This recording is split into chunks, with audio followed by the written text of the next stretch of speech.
Le Chili est un pays géographiquement singulier, situé entre désert et cordillère des Andes, avec une population moins nombreuse que le Portugal mais riche en ressources comme le cuivre.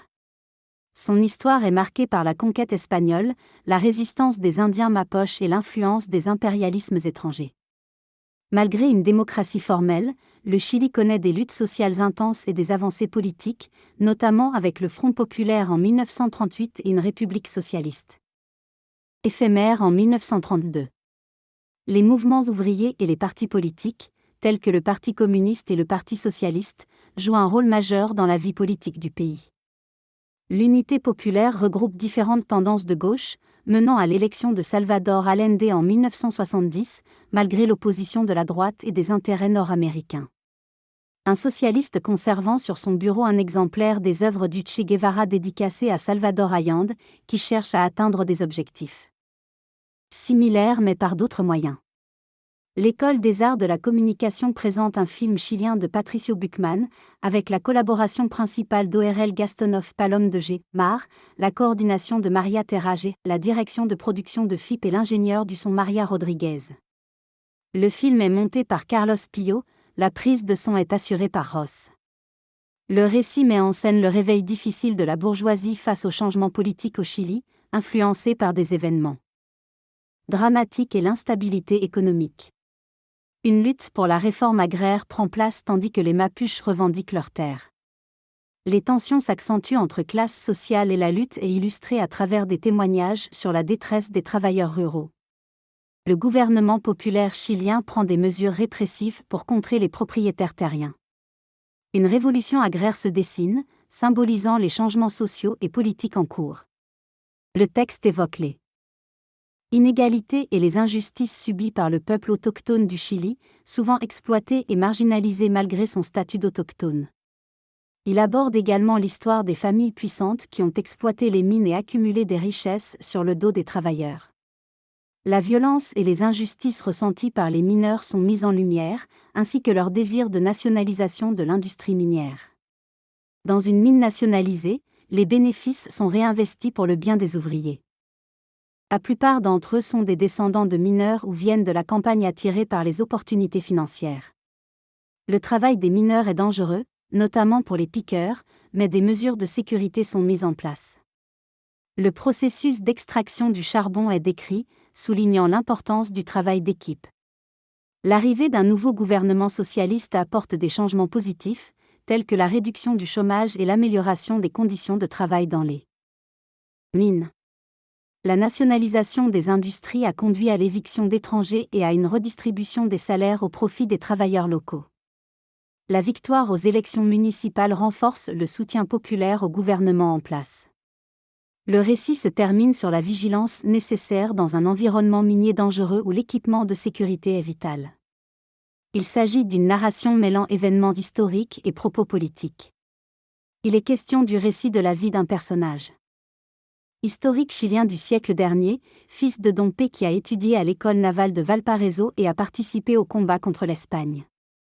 Il s'est également fait avocat et a été commandant en second de la corvette Esmeralda. Le discours évoque ensuite des actions gouvernementales telles que la nationalisation d'entreprises, la réquisition d'usines et la construction de monuments controversés. Il mentionne des anecdotes concernant le travail, les accidents industriels, la production de minibus, les trouvailles de marchandises et l'obéissance au patron. Enfin, il est question de la nationalisation des mines de salpêtre au Chili et du défi de produire 1 million de tonnes de salpêtre. Le discours se termine sur un appel à l'engagement et à la solidarité des travailleurs pour atteindre cet objectif. La scène intellectuelle de la capitale du Chili, Santiago, se déroule entre des conversations culturelles faciles à suivre et des actualités plus sombres, telles que des assassinats politiques. Le pays est secoué par des tensions politiques, notamment liées aux nationalisations et aux affrontements entre différentes idéologies. Malgré cela, le président annonce la nationalisation du cuivre, symbole de dignité nationale et de solidarité.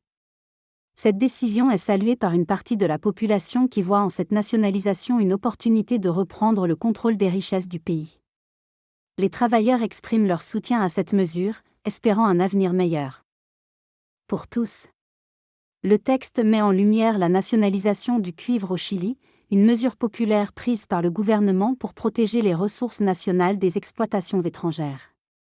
L'histoire met en avant la transformation de la mentalité des travailleurs qui prennent conscience de l'importance de leur production pour le pays. Il évoque également la formation d'une nouvelle organisation politique, la gauche chrétienne, qui se positionne pour une justice sociale et un socialisme différent du marxisme. Enfin, il aborde les tensions politiques et économiques liées à la réforme agraire, mettant en avant les enjeux de redistribution des terres et les réactions des différents acteurs impliqués.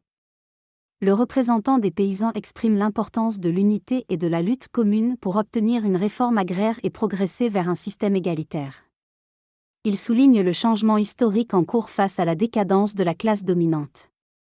L'annonce de la visite du premier ministre cubain Fidel Castro est perçu comme un symbole fort de solidarité entre les révolutions cubaines et chiliennes, malgré les tentatives d'ingérence impérialiste pour les diviser.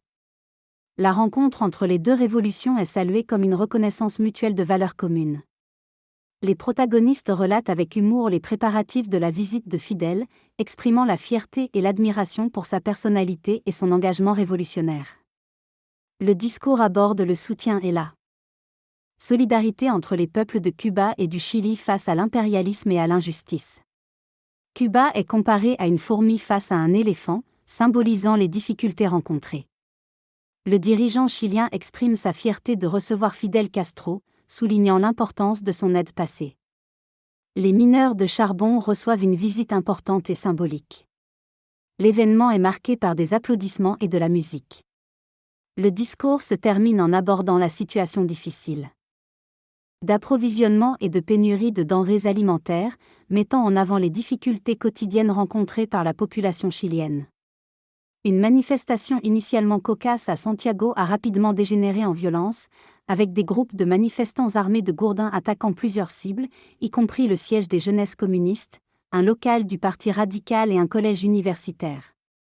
Des affrontements ont éclaté avec les ouvriers construisant la salle de conférence des Nations Unies pour le développement. Des incidents violents ont également eu lieu dans le quartier de Providencia, où un groupe a envahi le domicile du ministre de la Santé. Quelques jours plus tard, des pierres ont été lancées sur la voiture du ministre de l'Intérieur et sur celle du président. Ces actes ont été interprétés comme une montée en puissance de la bourgeoisie.